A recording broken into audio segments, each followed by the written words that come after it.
In the Bible, we find one of the most beautiful appeal from God.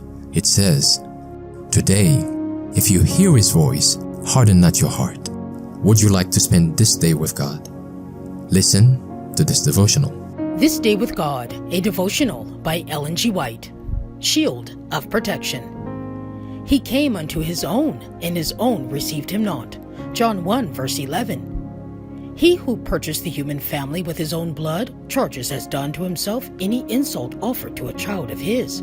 His law is to extend the shield of divine protection over every soul who puts his trust in him. Christ's denunciations, the woes that he pronounced, were followed by exclamations of the deepest sorrows.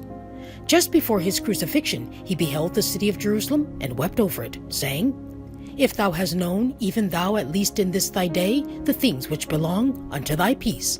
Luke 19 verse 42. Then he paused.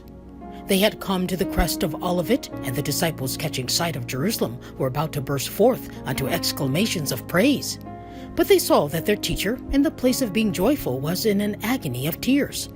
Christ was approaching the end of his mission, and he knew that when that time should come, Jerusalem's day of probation would have ended. But he was reluctant to pronounce the words of doom.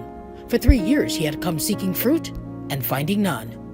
During these years, one object was ever upon his soul: to present before his thankless, disobedient people the solemn warnings and gracious invitations of heaven. He greatly desired that the people should receive his words. How graciously he had invited them, how anxiously he had labored to awaken in their hearts the comprehension that he was the only hope of Israel, the promised Messiah. His life work was to convince his disobedient people that he was their only hope. He carried them on his heart. He did all that he could do to save them. But at the end of his work in this world, he was forced to say in an agony of tears, "Ye would not come unto me that ye might have life." The cloud of divine wrath was gathering over Jerusalem. Christ saw the city beleaguered.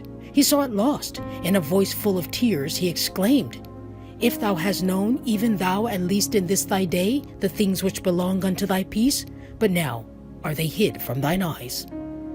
I present this feeble representation to those who are today going over the same ground, refusing the messages of the grace of God.